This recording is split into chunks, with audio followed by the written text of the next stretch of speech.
दुखी सुखी, मानसिक तनावग्रस्त या मुक्त। अब जो भी भाई बहने या माताएं जो भी है, सभी को आध्यात्मिक विद्यालय की तरफ से अभिनंदन। और साथ साथ जो राजयोग के द्वारा स्वस्थ तन मन अर्थात निरोगी सुखी जीवन का सच्चा मार्ग या सच्चा मार्ग से जोड़ने हेतु कुछ आध्यात्मिक सुझाव प्रकट करना चाहते। तो ये आप सामने वालों को अपना अभिव्यक्ति प्रकट किए, यानी आप किस प्रसंग में क्या लक्ष्य लेकर बताने जा रहे। तो यही है ना कि राजयोग की शिक्षा से तन मन दोनों को ही निरोगी बनाना, और जब दोनों ही निरोगी बने तो उसके आधार से हमें सुखी जीवन प्राप्त होगा। तो वो सुखी जीवन का सच्चा मार्ग हम प्रशस्त कर रहे हैं, या उस मार्ग को पाने के लिए कोई उस स्थिति को प्राप्त करने के लिए, सुखी जीवन को प्राप्त करने के लिए मार्ग प्रशस्त कर रहे हैं। अब अभिवादन के बाद फिर लोगों को हम वर्तमान परिस्थिति जो है वो हम बता सकते हैं कि जैसे आज वर्तमान समय मनुष्य के स्वास्थ्य का हालत क्या है, वर्तमान में मनुष्य के स्वास्थ्य की स्थिति क्या है। अब उदाहरण दे सकते हैं कि जैसे अगर हम ज्यादा नहीं, अगर 100 वर्ष तक भी पीछे जाएंगे तो दुनिया में क्या देखने में आता है, क्या इतनी बीमारियां थी। अब जब 100 वर्ष पीछे इतनी बीमारियां नहीं थी, फिर दुनिया में क्या परिवर्तन आया या क्या परिवर्तन हुआ खास, जिसके कारण इतनी सारी बीमारियां बढ़ गई। ये भी गायन है कि ऋषि मुनियों के आश्रम में शेर और बकरी एक घाट पर पानी पीते थे। अब उसका कारण यही था कि ऋषि मुनियों के जो वाइब्रेशन है वो बड़े सात्विक था। अब पहले भी पशु पंछी या जानवर इतने बीमार नहीं पड़ते थे। उदाहरण आप देख सकते हैं कि जंगल में भी जानवर रहते हैं और शहरों में भी रहते हैं। अब उनमें से सबसे ज्यादा बीमार कौन पड़ते हैं? जो शहर में रहने वाले हैं वो ज्यादा बीमार पड़ते। अब उसका कारण क्या? उसका कारण तो यही है ना कि शहर में रहने वाले जो है वो मनुष्य के बीच में है ना, तो मनुष्य की जो वाइब्रेशन है वो वाइब्रेशन बहुत तीखे हैं जो जानवर को भी प्रभावित कर देते हैं। अब आज तो सभी बीमार है, मतलब कितने ज्यादा परसेंटेज में सभी बीमार है। अब मनुष्य इतने ज्यादा बीमार है तो जानवर में भी बीमारियां बढ़ रही हैं। अब एक और साइंस जो है वो इतनी उन्नति को प्राप्त होती गई। अब उस उन्नति के बल पर दवाइयां बढ़ रही हैं, हॉस्पिटल्स भी बढ़ रहे हैं, डॉक्टर भी बढ़ रहे हैं, वैद्य हकीम आदि भी बढ़ रहे हैं। अब जितनी बीमारियां बढ़ती जा रही है उसे सुधारने के लिए दुनिया में जगह जगह पर देखेंगे आप कि मेडिकल कैंप लगाया जाता है, जिम या एक्सरसाइज या तो फिर अनेक सलाहकर्ता के द्वारा अच्छे अच्छे भोजन, फल या जो भी दवाई आदि सेवन, साथ में शारीरिक रेस्ट, निद्रा आदि की सलाह दी जाती है। अब ये सारे क्या है? भिन्न भिन्न विधियां है ना, कहा जा रहा है विधि से सिद्धि। अब इतनी सारी विधियां अपनाने के बावजूद भी प्रैक्टिकल में या वर्तमान में सिद्धि तो नहीं मिल रही है। तो बात फिर यही है कि क्या सही विधि हम अपना पा रहे हैं? अब जब सही विधि अपनाएंगे, और वो भी तभी हम अपना पाएंगे ना जब उसका मूल कारण का पता चले। तो अभी उस बीमारियों के बढ़ने का मूल कारण क्या है वो हमें समझना होगा। तो उसका मूल कारण ही यही है कि लोगों के पास मन की बीमारियां हैं, जैसे स्ट्रेस है, डिप्रेशन है, टेंशन है, मानसिक तनाव जिसे कहा जाता है। तो इससे कोई भी आज मुक्त नहीं हो पा रहे, क्योंकि आज कोई के मन जो है वो मजबूत नहीं है, एकाग्र नहीं है, चंचल घोड़े की तरह है। संसार सागर में वो दिशाहीन नाव की भांति बहती जा रही है। अब इस प्रसंग में गीता में भी कहा है ना, चंचलम ही मन कृष्ण। तो मन जो है वो चंचल बताया गया। अब फिर उस चंचल मन को सही दिशा कौन बताएगा, कौन दिखाएगा? क्योंकि मन के लिए ही कहा जाता है ना कि मन के हारे हार, मन के जीते जीत। अब ये जो मन यानी मन के अंदर जो संकल्प है, तो वो मन की संकल्प शक्ति शरीर के 5 तत्वों को भी प्रभावित करते हैं। अब गीता में भी ये बात बताए ना कि हमारी आत्मा ही मित्र, हमारी आत्मा ही शत्रु। अब जब मन को हम नियंत्रित नहीं रख पाते हैं तो हम स्वयं के लिए ही शत्रु बन जाते हैं। अब ये बीमारी के प्रसंग चल रहा था। अब बीमारी चलते चलते फिर उसका मूल कारण को पकड़ने का प्रयास कर रहे कि उसका मूल कारण है मन, चंचल मन। अब वो मन क्या है, मन कहाँ रहती है? सभी तो दिल यानी हार्ट को ही मन समझ लेते हैं। अब क्या ये सही है?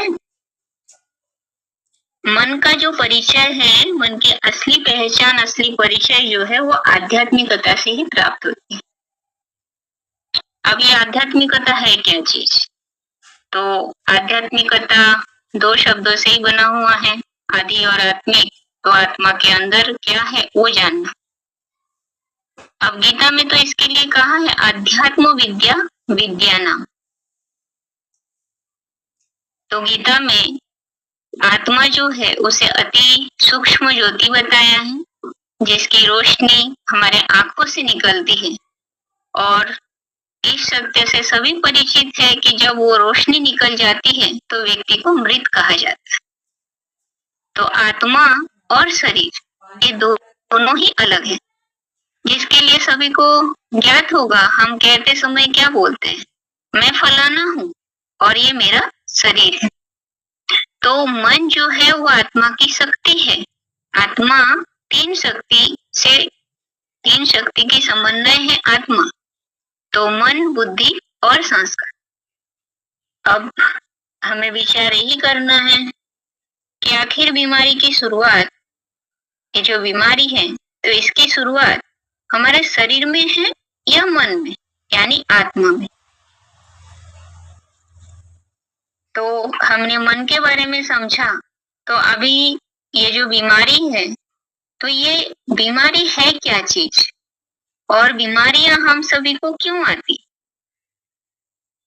अब जो कुछ भी बीमारियां हैं तो ये हमारे अपने ही किए हुए कर्म है।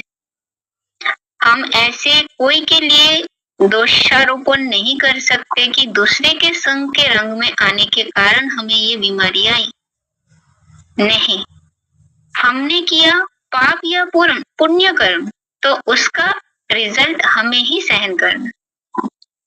कर्म भोग जो है वो भोगनी ही होती है।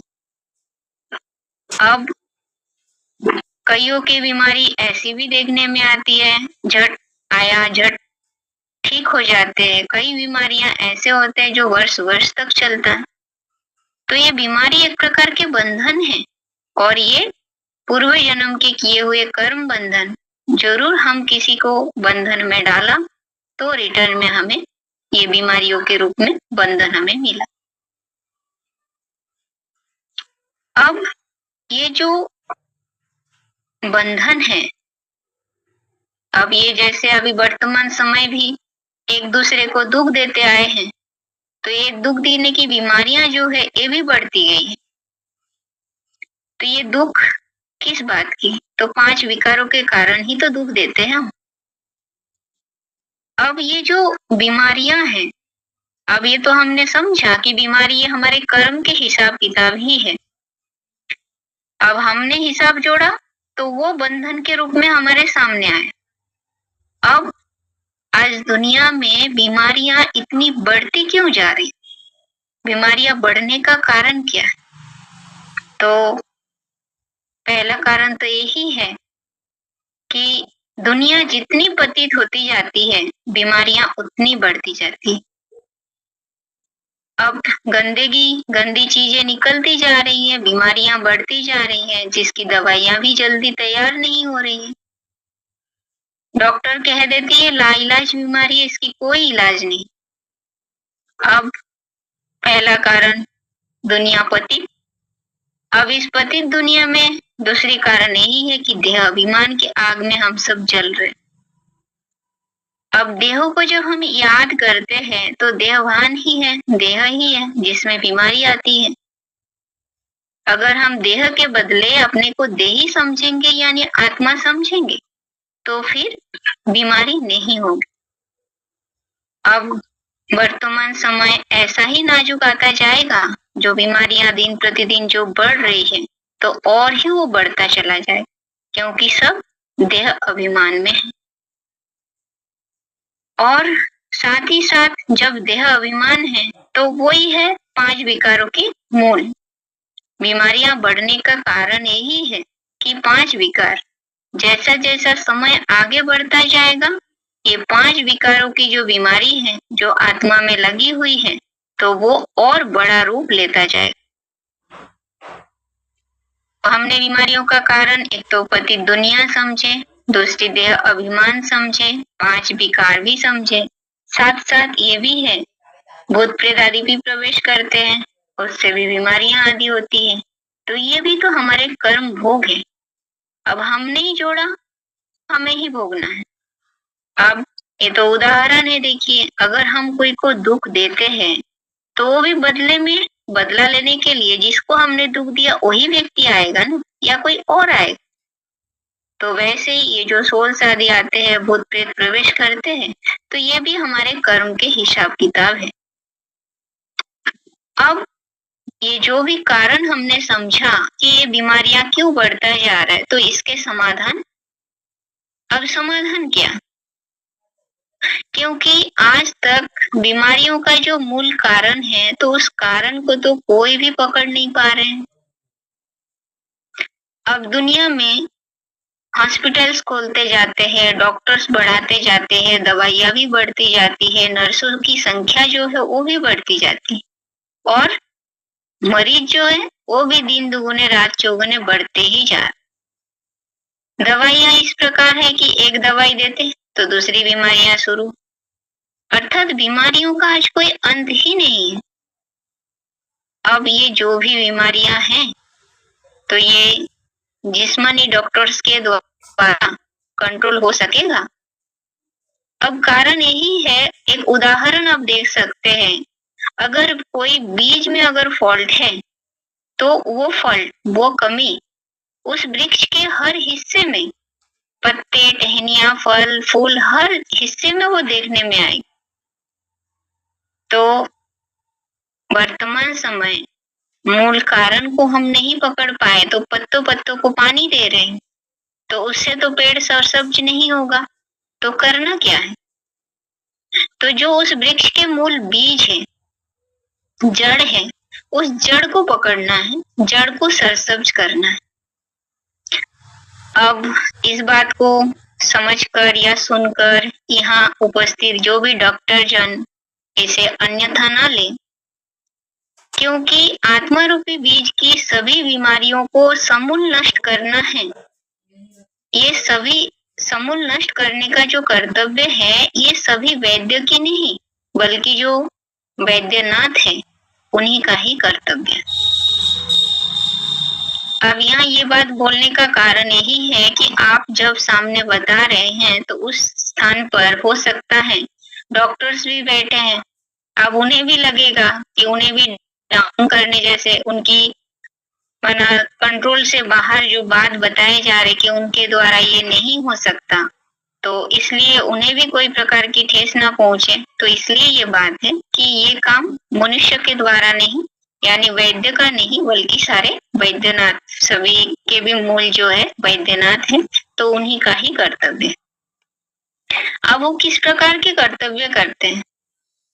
तो उसके लिए जैसे आज से 500 साल पहले ही तुलसीदास जी ने पहले ही कह दिया था कि राम कृपा नाश ही सब रोगा, जहुई यही भांति बने संयोगा।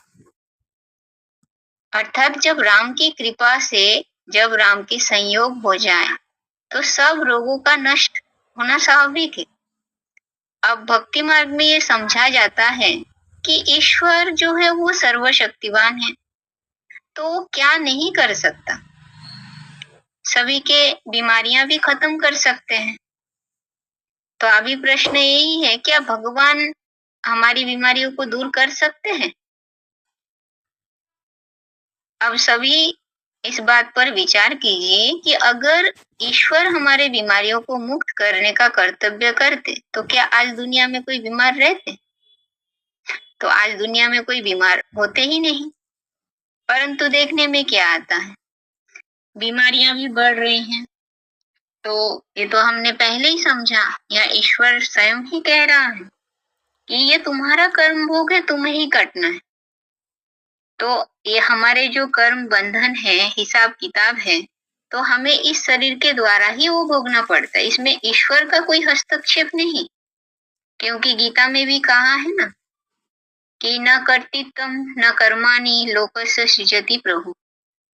भगवान किसी के भी कर्म के, माने किसी का भी कर्तापन का, कर्मफल का, संयोग का सर्जक नहीं है। कोई के कर्तव्य में ईश्वर हस्तक्षेप नहीं करते, क्योंकि ये हर एक का कर्म का हिसाब है।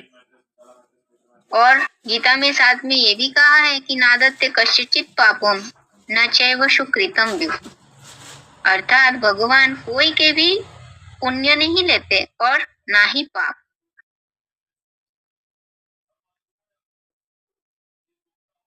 भगवान की कृपा क्या करते हैं, जो हम पहले ही समझ रहे थे, या मन में जो प्रश्न आया कि भगवान हमारी बीमारियों को दूर कर सकते हैं, तो अगर करते तो आज बीमार कोई होते नहीं।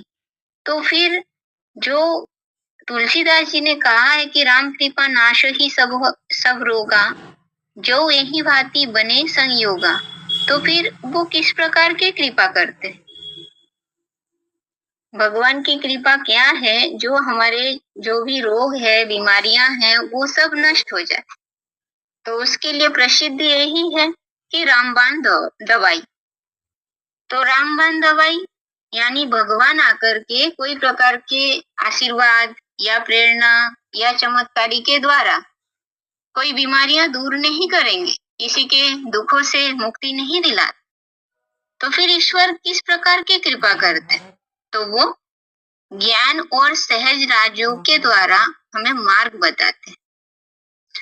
अब वो ज्ञान ही उनकी कृपा है, जिसके लिए गीता में कहा है कि तेषामेव अनुकंपार्थम अहम अज्ञानजं तमः नाशयामि आत्मभावस्थो ज्ञान दीपेन भास्यता। अर्थात भगवान ज्ञान देते हैं और उस ज्ञान के द्वारा अज्ञान अंधकार का नष्ट होता है, यानी ज्ञान देकर अज्ञान अंधकार को नष्ट करते हैं। अब कहा किया जाता है, ज्ञान अंजन सद्गुरु दिया, अज्ञान अंधेर विनाश। तो ज्ञान अंजन ईश्वर से ही प्राप्त होती है, तभी हमारी अज्ञानता नष्ट हो। तो हमने पहले ये समझा था इस बात को कि बीमारी जो है, उस बीमारी का मूल आत्मा ही है, स्थूल शरीर नहीं, क्योंकि आत्मा रूपी बीज डिफेक्ट है, इसलिए इतनी बीमारियां हैं। तो अब वर्तमान समय राम जी, जो रामबाण दवाई समझ रहे हैं हम, तो राम जी प्रैक्टिकल में सभी आत्माओं को ज्ञान और योग रूपी दवाई देकर आत्मा रूपी बीज की सारी बीमारियों को नष्ट करके रोगी मनुष्य को निरोगी देवता बना रहे। अब इस ज्ञान रूपी वाण या ये जो दवाई, तो इसे ही रामबाण दवा कहा जाता है। अब रामबाण दवा के बारे में तो सभी प्रसिद्ध है, सभी जानते हैं कि वैद्य लोग जब किसी को कोई अच्छा दवाई देते हैं, तो अच्छा दवाई मतलब अच्छी असर करने वाली दवाई। तो कह देते हैं कि ये अचूक काम करेगा, ये रामबाण दवाई है। जैसे राम के बाण जो है वो कभी नहीं चूकता, तो वैसे ये ज्ञान की बाण भी कभी नहीं चूकती। तो ये दवाई है। तो ये जो राम के कृपा ही राम के ज्ञान बाण है और वो ज्ञान योग ही दवाई है, अर्थात औषधि है। अब वो जो आकर औषधि देते हैं, जिसके कारण गीता में ही आया कि अहम औषधम, अर्थात मैं औषधि हूं। अब आत्मा की जो बीमारियां हैं, काम, क्रोध, लोभ, मोह, अहंकार, तो ये बीमारियां ईश्वर बाप आकर ज्ञान रूपी दवाई देकर खलास कर देते। अब जब ये मूल बीमारियां खत्म हो, तो फिर जो शरीर की और बीमारियां हैं, तो वो जरूर कंट्रोल हो सकती। अब यहाँ तक हमने ये बात समझे है ना कि दुनिया में बीमारियां बढ़ने का कारण समझे थे। फिर कारण के बाद निवारण कोई मनुष्य के द्वारा नहीं हो सकता, वो स्वयं वैद्यनाथ का ही कर्तव्य है। तो वो क्या है, तो जो बताया राम की कृपा है। तो राम की कृपा किस प्रकार की है, तो जो रामबाण दवाई। तो दवाई तो हमने समझा ईश्वर प्रदत्त ज्ञान और योग, तो वो औषधि है जो गीता में अहम औषधम कहा। अब दुनिया में ये जो डॉक्टर्स हैं, वैद्य हैं, तो वो तो जिस्मानी है ना। तो अब हम जिस्मानी डॉक्टर्स और रूहानी डॉक्टर के बीच अंतर क्या है उसे समझेंगे, क्योंकि हमने अभी ये समझा कि ईश्वर कोई कृपा नहीं करते हैं। अब फिर उनके ज्ञान योग रूपी जो दवाई है, तो वो लेने की तरीका या किस प्रकार से करते हैं मनुष्य को निरोगी, बीमार मुक्त, तो उसे अंतर यानी दोनों में क्या तफात है, अंतर है, वो देखेंगे। अब देखिए जो डॉक्टर होते हैं वो करते क्या है, पेशेंट को सुई लगाते हैं, इंजेक्शन देते हैं ना। अब उसमें तो कितने दर्द होते हैं, परंतु ये जो ईश्वर बाप है, वो जब रूहानी सर्जन बन करके आते हैं, तो आत्मा को ज्ञान का इंजेक्शन लगाते हैं। अब वो किस प्रकार का इंजेक्शन है, अब गीता में ही उसे कहा गया कि मन मनाओ, अर्थात मेरे मन के अंदर समा जाओ, मन के संकल्प में समा जाओ। अब ये इंजेक्शन जो है वो है मनमना भाव की, अर्थात अशरीरी भाव।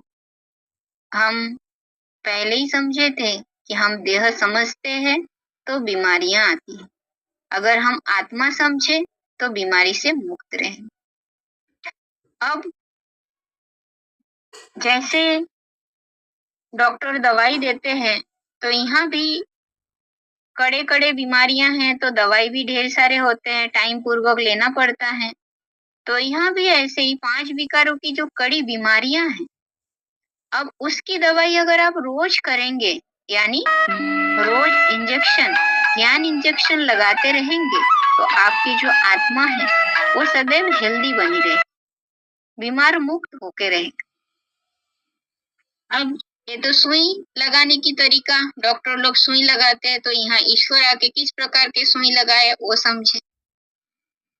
अब कई कई बीमारियों की दवाई जो है वो डॉक्टर लोग, जैसे आप देखे ही होंगे कि जड़ी बूटियों से भी वो इलाज करते हैं। तो ईश्वर के पास है संजीवनी बूटी, तो वो कोई पहाड़ के ऊपर जो जड़ी बूटी होती है जो हनुमान लेकर के आया था, तो उसकी बात नहीं है। पहाड़ माना ही ऊंची स्टेज। तो ऐसे ही जब हम अपने को आत्मा याद करते हैं और ईश्वर बाप को स्मरण करते हैं, तो फिर हम ऐसे पहाड़ जैसी ऊंची स्थिति में चढ़ जाते हैं, तो हम ब्यूटी की अनुभव करते हैं, खुश रहेंगे, प्रसन्नता की अनुभूति होती। अब इसके अलावा ऐसे भी वैद्य होते हैं, डॉक्टर्स होते हैं नेचुरोपैथी के, जो वो किस प्रकार से इलाज करते हैं, सिर्फ खाने पीने की चीज ही बता देते हैं, बस ये चीज खाते पीते रहिए तो आप सुस्त हो जाएंगे, स्वस्थ हो जाएंगे। अब यहाँ जो रूहानी माना ईश्वर आकर के कौन सा खान-पान, किस प्रकार के खान-पान का परहेज हमें बताते हैं। तो जैसे वहाँ खान-पान की बात बताते हैं डॉक्टर, तो यहाँ ईश्वर आकर के हमें व्यर्थ संकल्प की भोजन से मुक्त रखते हैं। तो आत्मा को व्यर्थ संकल्प नहीं करना है, तो यही है ईश्वर के परहेज। अब कोई डॉक्टर ऐसे भी होते हैं जो स्थूल भोजन का उपवास करवाते हैं। अब वास्तव में उपवास क्या है? उप माना नजदीक, वास माना वास करना, यानी जो ऊंचते ऊंच भगवान बाप ईश्वर जो परम धाम का रहने वाला, वो जब इस साकार सृष्टि पर आते हैं तो कोई रथ में प्रवेश करते हैं ना, गीता में जो कहा है प्रवेश तुम, तो कोई रथ में प्रवेश करते हैं तो उस रथधारी को पहचान करके उनके पास रहना, उनके नजदीक रहना, तो वो है वास्तव में उपवास।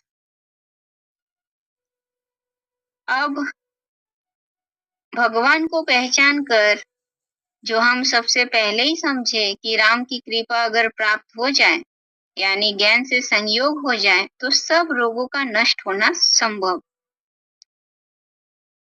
अब ये जो ईश्वर को याद करना या मन बुद्धि से उनके नजदीक रहना, तो यही सच्चा उपवास है जो रूहानी वैद्य यानी वैद्यनाथ आकर के करवाते।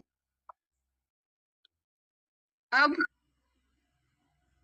और एक अंतर ये भी देखने में आता है दोनों वैद्य के बीच।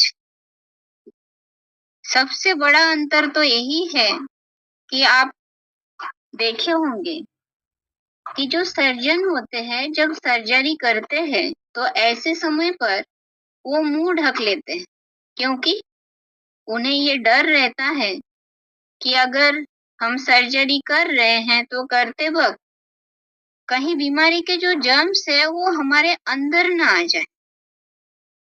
इस प्रकार की सोच होती है, क्योंकि जानते हैं कि वो बीमारी फिर हमें भी खा जाएगी। पर ईश्वर जो है वो इस प्रकार कोई लिमिट में रह करके सर्जरी नहीं करते। वो निडर है, वो अविनाशी है, उनका विनाश नहीं हो सकता। वो है कालों का काल, महाकाल। गीता में कालोष्मी भी कहा गया। अब कहा ये जाता है कि दूर देश का रहने वाला आया देश पर आया। अब पराई देश में आए मतलब जो परम धाम का रहने वाला ऊंचते ऊंच बाप, वो जब इस साकार सृष्टि पर आएगा, किस लिए आएगा? हमने पुकारा ही तो है ना, पतित पावनौ, तो सफा देने के लिए, इलाज करने के लिए आएगा।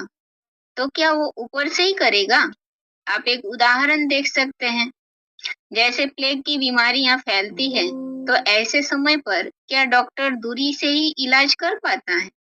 तो जो प्लेगी है, जो बीमार पेशेंट है, तो उनके पास जाना पड़ता है ना उसे सफा देने के लिए, उनकी इलाज कराने के लिए।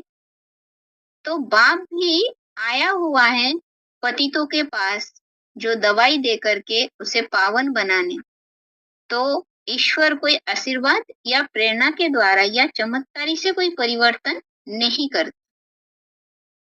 अब डॉक्टरों में वो भी आप देखे होंगे कि डॉक्टर लोग, सर्जन लोग जो प्लास्टिक सर्जरी करते हैं, अब ये जो प्लास्टिक सर्जरी या हमने जो ये समझा कि ईश्वर आके कुछ परिवर्तन करते हैं, तो क्या ईश्वर इस तरह की स्थूल गोली देके, दवाई देकर, इंजेक्शन देकर अल्पकाल की प्राप्ति कराएंगे या वो सदाकाल के लिए प्राप्ति करवाएगा? तो ये जो सर्जन होते हैं, ये सर्जन प्लास्टिक सर्जरी करते हैं, वो आप देखे होंगे 3 साल, 4 साल, 5 साल के बाद फिर वो सब बेकार हो जाता। पर ईश्वर आकर के जो गारंटी देते हैं कि बाप ऐसा प्लास्टिक सर्जरी करता है कि हम 21 जन्म के लिए पूरे ही निरोगी बन जाते। निरोगी बनना यानी हम जो समझ रहे हैं कि आत्मा की क्योर करने के लिए आया है, नेचर की ओर वो करते हैं, प्रकृति का क्योर करते हैं, और यहाँ पर ईश्वर आकर के आत्मा की क्योर करते हैं, आत्मा को सुधारते हैं। क्योंकि आत्मा रूपी बीज जो है वो शरीर का शरीर जो है वो तो झाड़ है और आत्मा है बीज। तो बीज की परिष्करण हो जाए तो शरीर रूपी झाड़ तो स्वतः ही परिष्कृत हो जाएगी ना। अब ये जो हम समझ रहे हैं कि ईश्वर आकर के या राजयोग के शिक्षा के द्वारा हमारी आत्मा रूपी बीज की परिष्करण का कर्तव्य परिष्कृत कर रहे हैं, तो अगर हम इस राजयोग को ग्रहण करते हैं तो फिर हमारा प्रैक्टिकल जीवन कैसा रहेगा, या इस ज्ञान को अगर हम ले तो फिर हमें क्या परिवर्तन क्या फायदा हो सकता है। अब जैसे देखिए आजकल के जो दुनियावी लोग हैं वो ये बात समझते हैं कि साइंस और साइलेंस इन दोनों का मेल होना चाहिए। ऐसे ही मेडिसिन और मेडिटेशन ये दोनों चीज की भी मेल होनी चाहिए। अब दुनिया में आप देखे होंगे वो कितने भी बड़े से बड़े डॉक्टर्स ही क्यों ना हो जाए, अब जब कोई ऑपरेशन करते हैं तो वो किसको याद करते हैं और औरों को याद करवाता है, भगवान को ही पहले याद करने के लिए कहते हैं ना।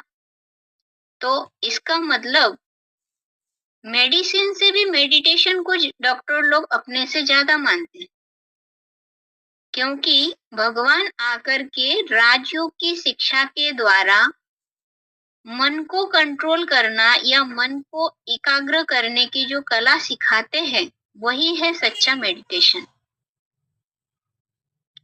अब मन अगर एकाग्र हो जाए तो फिर बीमारियां तो अपने आप ही ठीक होगा, क्योंकि मन में गंदे चिंतन चलते हैं तो मन का असर तन पर पड़ता है। अब मन की व्यर्थ संकल्प वही चिंतन अगर खत्म हो जाए तो शरीर के अंदर तो व्यर्थ आ ही नहीं सकता, क्योंकि हम जानते ही है ना संकल्प अगर शुद्ध हो गया, शरीर के खून शुद्ध हो जाते तो बीमारी स्वतः ही हट जाती। तो मन को कंट्रोल करना, मन के संकल्प को शुद्ध करना, यानी आत्मा रूपी बीज स्वस्थ तो शरीर रूपी वृक्ष स्वतः ही स्वस्थ। अब यही सच्चा मेडिटेशन की कोर्स जो है वो अगर आप करेंगे तो आपको ये भय या जो टेंशन जो आज संसार में सभी ग्रसित है उससे तो वो समाप्त हो जाएगा। बिना खर्चे के ही टेंशन फ्री लाइफ के अनुभव आप करेंगे। अब याद से ही हम हेल्दी बन जाते हैं। अब एक बात तो यही है कि अगर ईश्वर को याद सही रीति आप करते हैं तो जैसे आजकल अकाले मौत भी होती है तो वो भी नहीं हो। अब सोचिए अकाले मौत नहीं, ईश्वर को याद करेंगे तो आपकी आयु भी बढ़ जाएगी, लंबी आयु हो जाएगी, क्योंकि ये जो ज्ञान है नॉलेज को ही सोर्स ऑफ इनकम कहा जाता है और याद जो है ईश्वर की वो सोर्स ऑफ हेल्थ है। तो ज्ञान से कमाई भी करेंगे और स्वस्थ भी बनेंगे ईश्वर की याद से। ये तो फायदा देखे हैं। अब इसके अलावा दुनिया में ये भी देखने में आता है ना कि जब हम दवाई लेते हैं तो तब तक के लिए बीमारियां हट जाती हैं। अब दवाई बंद कर देंगे तो फिर से वो बीमारियां आ जाती हैं। पर ईश्वर बाप आकर के ये जो ज्ञान योग की दवाई देते हैं तो वो दवाई परमानेंट दवाई है, जिसे ग्रहण किया तो आपके परमानेंट इलाज यानी 21 जन्म के लिए आप निरोगी बनेंगे। अब इसकी अनुभूति आप इस ज्ञान को लेकर के स्वयं ही अनुभव कीजिए और औरों को भी कराइए, क्योंकि कोई भी व्यक्ति के या किसी को भी दुखों से मुक्त करना या उनके दुखों को दूर करने जैसा अच्छा और सच्चा कार्य इस दुनिया में और कुछ भी नहीं होता, क्योंकि ईश्वर बाप की उद्घोषणा यही है कि सर्वे भवन्तु सुखिनः, सभी प्राणी सुखी हो जाए। अब हमने तो ये समझा कि इस ज्ञान को अगर ग्रहण करते हैं तो हमें क्या फायदा हो सकता है। अब बात यही है फिर ये जो जन्म जन्मांतर की बीमारियों के दुख है तो उस बीमारियों से मुक्त होने के लिए दुनियावी लोग अब तक क्या करते आए हैं या हम क्या क्या करते थे अब हमें इस ज्ञान योग यानी राजयोग की शिक्षा प्राप्त हो तो फिर हमें करना क्या चाहिए, सही मार्ग क्या है उसे हम समझते हैं। अब देखिए, ये जो भिन्न भिन्न प्रकार के दुख हैं, तो इस दुख से मुक्त होने के लिए लोग ये सोचते हैं ना कि हम शरीर ही छोड़ दें तो हमें मुक्ति मिल जाएगी, दुखों का अंत हो जाएगा। अब आप ही सोचिए ना, आज दुनिया में इतने ढेर सारे लोग जो हैं वो सुसाइड कर रहे हैं, आत्महत्या कर रहे हैं, तो क्या दुखों से मुक्त हो रहे हैं? अब जब तक हम देहभान में हैं, देहभान में रहने के कारण ये समझते हैं कि हम दुखों से मुक्त हो जाएंगे, परंतु वास्तविकता तो यही है ना कि आत्मा में देहभान भरा है, काम, क्रोध, लोभ, मोह, अहंकार से ग्रसित है। अब फिर इस कारण से हम शरीर छोड़ भी देंगे तो हम दूसरा शरीर दोबारा फिर ग्रहण करें, फिर दोबारा जन्म लेकर के फिर पहले की जन्म की तरह ही फिर से हम दुख भोगेंगे। तो क्या दुखों की मुक्ति हुई? दुखों से मुक्त हुई है शरीर छोड़ने के बाद? नहीं। इसके अलावा ऐसे भी केसेस देखने में आते हैं कि अपने को खत्म करने के लिए लोग जल जाते हैं, कोई 20वीं मंजिल से कूद करके नीचे गिरते हैं। अब मान लीजिए ऐसे वक्त अगर वो शरीर नहीं छूटा उनकी, तो वो हॉस्पिटल्स में रह करके जाके कितने दुख भोगते हैं। अब डॉक्टर भी समझते हैं कि इनके ये जो तकलीफ है, अब कोई 20 मंजिल से ऊपर से नीचे गिरे तो हड्डी गुड्डी सब टूट गई तो वो ठीक भी नहीं हो सकता। अब फिर ऐसे समय पर कोई समाधान नहीं है। अब कोई ये भी सोचते हैं कि गोली मार के खत्म कर दें, पर क्या ऐसा संभव है? वो तो और ही महापाप कहा जाएगा। तो दुनिया में आज दुखों से मुक्ति के लिए, बीमारियों से मुक्ति के लिए कोई सही मार्ग है नहीं, परंतु भगवान आकर के हमें ऐसा राजयोग की शिक्षा या ज्ञान रूपी दवाई दे रहे हैं जिससे मन को सशक्त बनाता है। अब हमने पहले ही समझा था ना कि ये बीमारी हमारे कर्म के हिसाब है, 63 जन्म के हिसाब।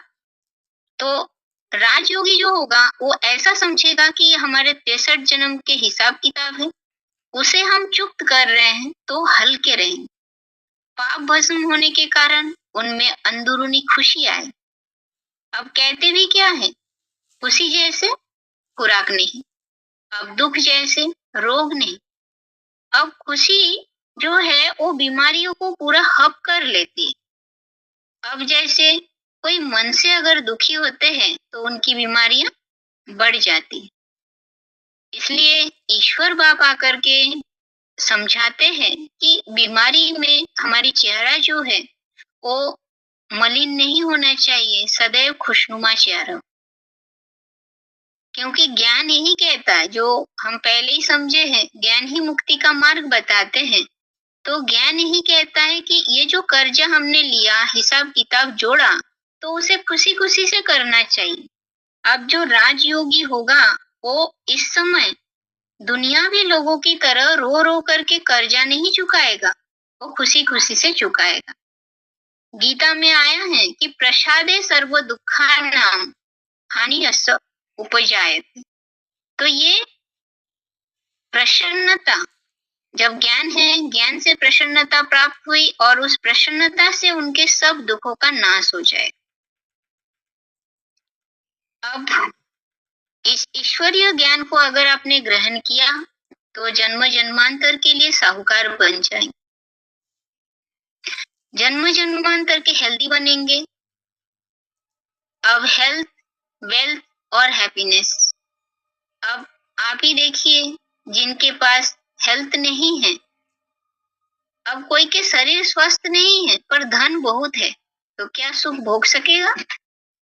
नहीं ना।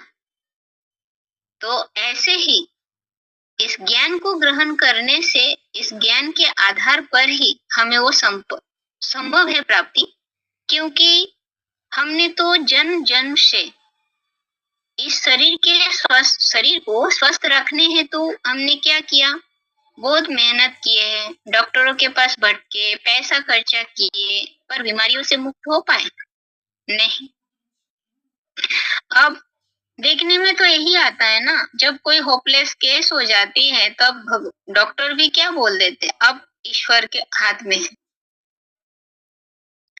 अब वो ईश्वर बाप आकर के जो आत्मा की बीमारियों को जड़ से खत्म कर रहे हैं, तो और खत्म करके जो नई दुनिया तैयार कर रहे हैं, उस दुनिया में इस 5 विकारों की बीमारियां नहीं हो, दुख अशांति नहीं होगा। अब इसे ही कहेंगे स्वर्ग, ऐसी दुनिया को ही कहेंगे स्वर्ग। अब उस स्वर्ग में आज की दुनिया की तरह कोई अस्पताल, डॉक्टर्स या नर्स आदि की जरूरत ही नहीं रहेगी। वहां अकाले मृत्यु होगी ही नहीं। योग यानी ईश्वर का ज्ञान लेकर ईश्वर से जब बुद्धि योग लगाते हैं, तो उस योग से एवर हेल्दी, एवर निरोगी बन जाते हैं। अर्थात 21 जन्म तक सत्य त्रेता युग में जो देवात्माएं होते हैं, तो हम वहाँ 21 जन्म तक निरोगी रहेंगे। तो अगर आप अपने को ऐसे निरोगी बनाना चाहते हैं, तो घर बैठे ही बिना खर्चा के इस ज्ञान रूपी दवाई का सेवन कर सकते हैं। अब ये स्पीच जो है, एक तरीका बताया गया, अब इसे तो आप सभी समझ ही गए होंगे। अब ये तो बड़ा है, पर आपको इस आधार से इसे आप छोटा करके तैयार करके सुनाइए 5 मिनट, 10 मिनट या 15 मिनट के अंदर। तो इस तरह से तैयार करिए। इसमें जो जो बातें बताई गई हैं, तो सार रूप में आप उसे उठाइए। सबसे पहले हमने सम्मुख सामने जो भी उपस्थित है, उनको हमने ये एहसास करवाया कि हम किस प्रसंग में क्या बातें बताना चाह रहे। फिर उसके बाद हमने ये बताया कि ये आज दुनिया की हालत क्या है, दुनिया किस स्थिति से गुजर रही है, वो बताया। फिर इतनी सारी बीमारियां, डॉक्टर्स, हॉस्पिटल्स, ये सब होने के बावजूद भी कोई परिवर्तन नजर क्यों नहीं आ रहे, बीमारियां बढ़ती चली जा रही, उसका मूल कारण क्या है? उसका कारण हम समझे मन चंचल है। फिर आगे समझा अब मन क्या चीज है। अब उसमें मन में ही हम आध्यात्मिक जो ज्ञान है, आत्मा और शरीर जो अलग है, उसके बारे में समझे थे।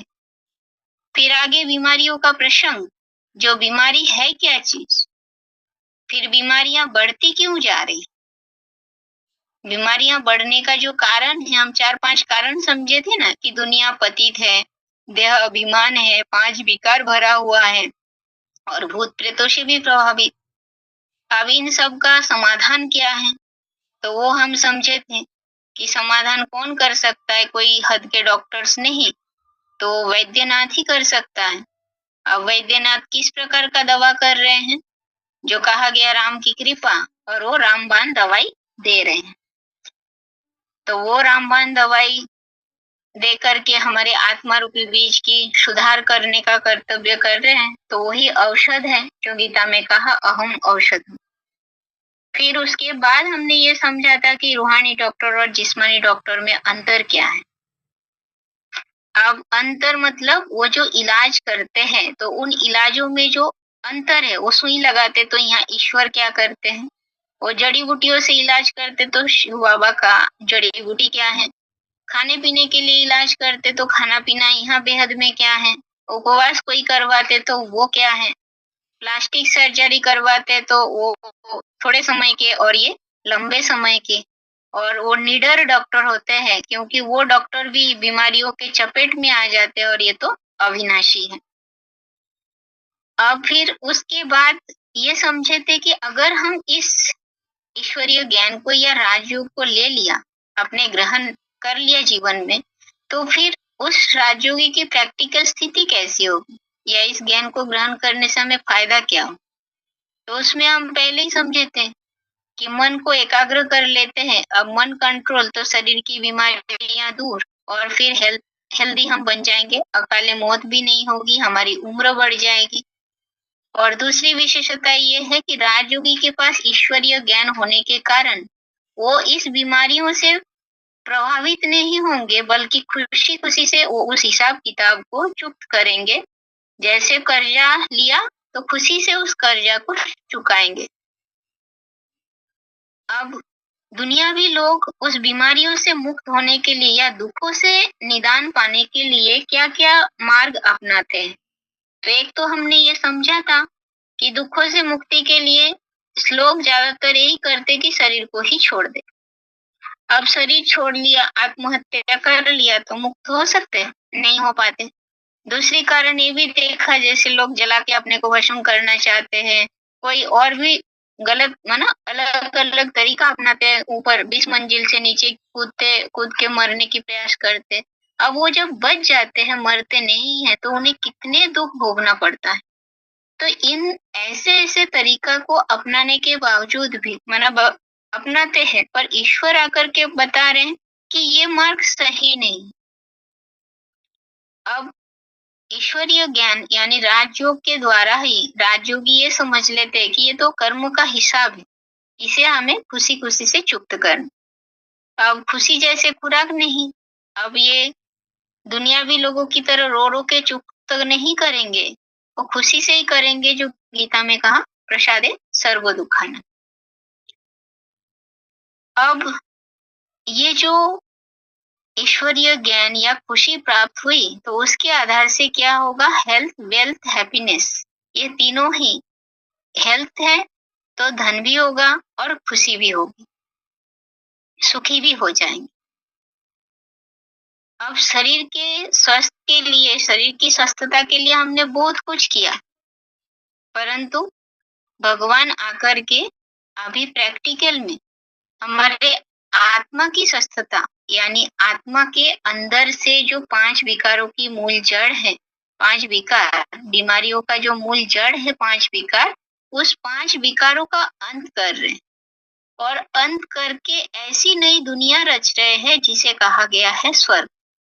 अब उस स्वर्ग में आज की तरह ये डॉक्टर, हॉस्पिटल, नर्स कुछ भी नहीं होगा, यानी वहां दुख, अशांति, भय का नामो निशान नहीं, अकाले मृत्यु भी नहीं।